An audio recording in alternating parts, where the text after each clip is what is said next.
what's right. Fight for your life. Tonight on Sports Sunday, it's July 5th, but we've got plenty of fireworks and patriotism left over. USA! USA! USA! Oh yeah! Could the U.S. women bring home the World Cup title north of the border? Or would Japan send the Yanks back to the lower 48 with another L? We've prepared our whole life to play in a World Cup final. We've got the recap. Hungry for more? Well, we've got it. A huge upset in competitive eating. Justin in contention. Alex into the stands. We may be a day late, but we are not short on sports. Yeah! So settle in. You won't regret it. It's Sports Sunday with BJ and Jen. And we kick off the show with a bang right now.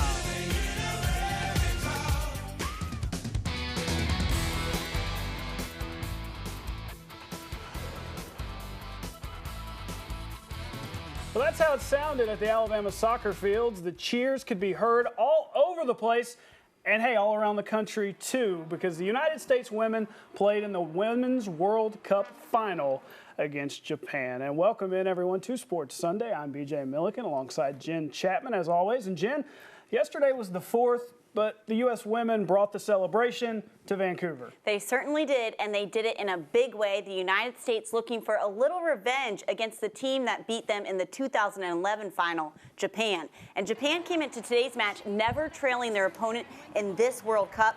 The U.S. would change that almost immediately. Third minute, U.S. with the corner kick, and Carly Lloyd with the left foot pops it in. Just like that, USA leads 1-0. Fans barely had time to calm down when the first goal, when Lloyd finds the back of the net again. This was just 2 minutes later, and it's already 2-0. The score now already at 3-0, and Lloyd boots this one from midfield. An unbelievable shot. That's when you know it's your day, Jen. Yes, she completes her hat trick. 4 goals for the U.S. in the first 16 minutes. They go on to win 5-2, the USA's first title since 1999. Speechless. Honestly, I'm so proud of this team.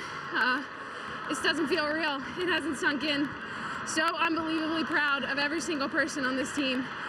We just made history, and we're a part of it. We had a game plan. We started off a little bit slow, but we finished stronger than ever, and that's the most important thing.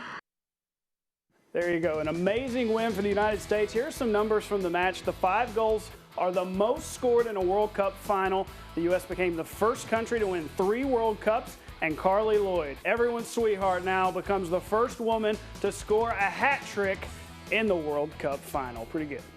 Well, history was made for the Crimson Tide program at the 2015 World Cup. It featured the first appearance of University of Alabama athletes.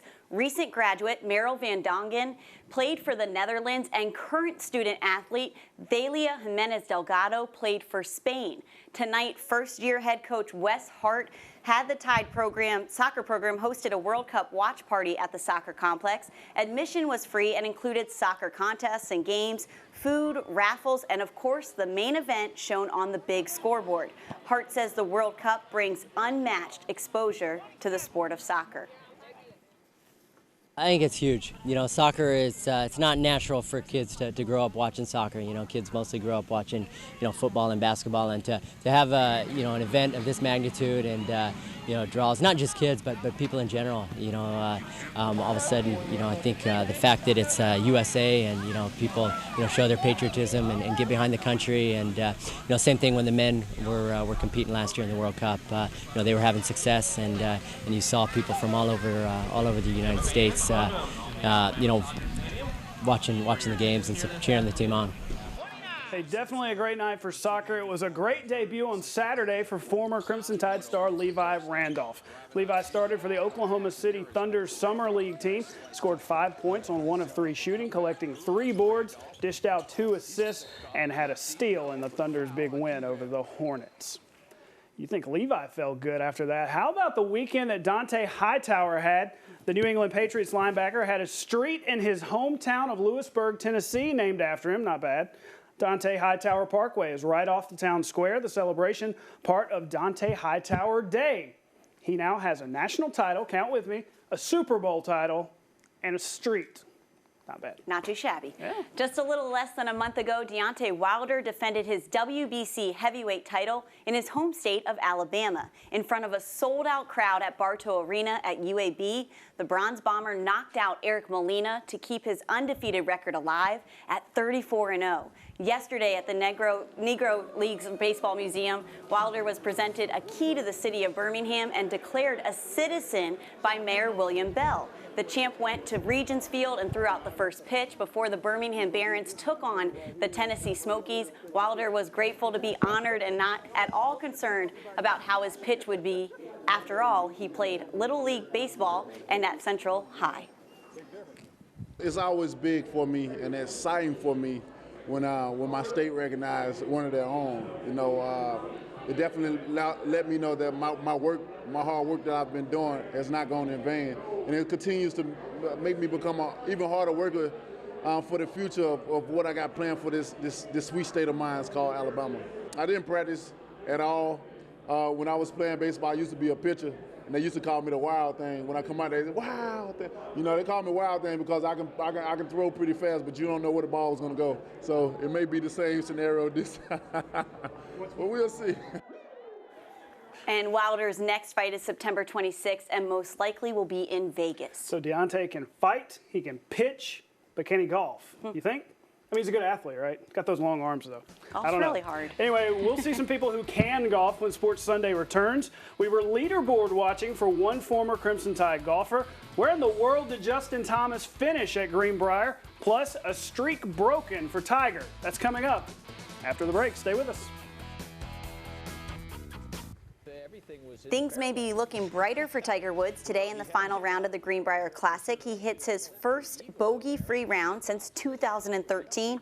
Up until today, the former #1 had 55 straight rounds with a bogey or worse.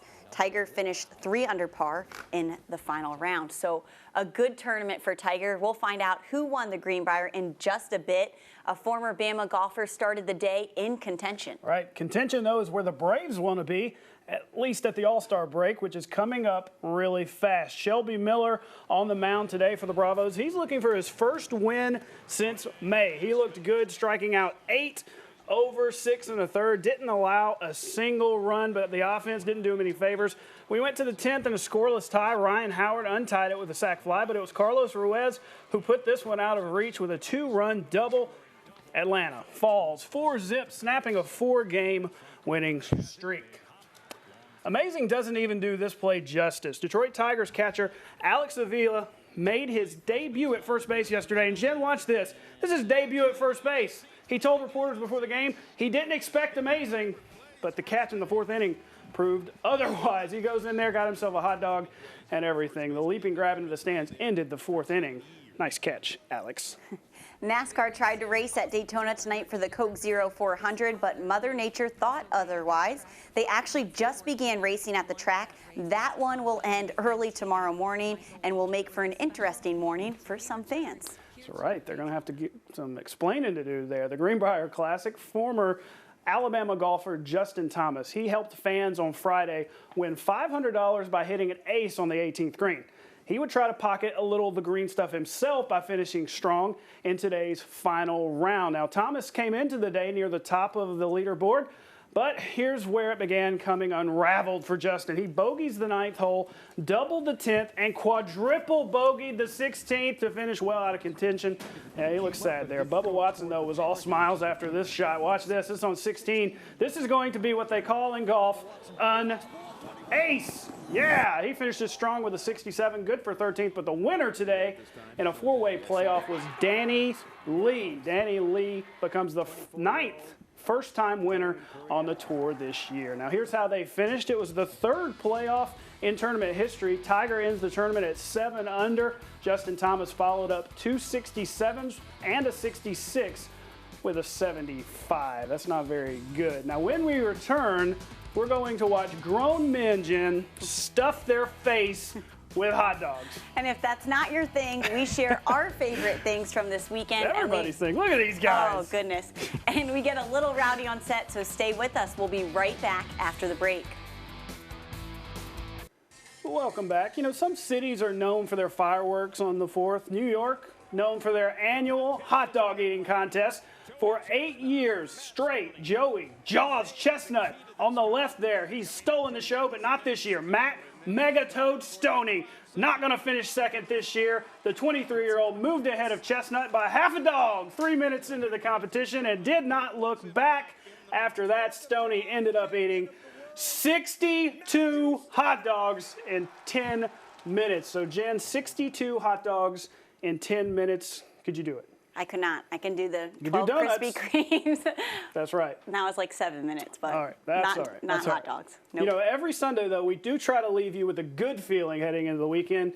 That many hot dogs would not leave you with a good feeling. Not at all. So let's help. We'll do celebrating our independence. Yesterday, the United States of America celebrated its 239th birthday. America. What better way to celebrate it with fireworks? Some people like hot dogs, and the U.S. women celebrated by winning the World Cup. So America is our favorite thing this week. That's right. You know, Jim, my mom shares a birthday with America, so I'll add that to my favorite things this week. So happy birthday, Mom. Happy birthday. Hopefully you had a safe 4th and a great weekend celebrating all the freedoms we have in this country, and a lot of that is sometimes taken for granted. But including sports. that's right, and that's what's happening behind us. Earlier, we showed you the U.S. women winning the World Cup tonight for the first time since 1999. A lot of fans outside of the venue were asked how they would celebrate the gold. Now, we see how they celebrate. Show me yours before we show you theirs. How would you celebrate a goal? Ooh, put on the See, look at spot. this. Do you do the?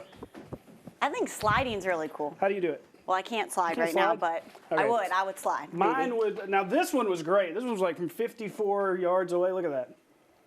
Unbelievable. So Beautiful. Do you go like the one knee up top, like that? But you go slide. Brandy Chastain's, nobody pulls that anymore. All right, well, that's all the Here we time we go. have for tonight. Here's some that we have from the venue in Vancouver. Thanks for watching. Have a great week, guys. Good night.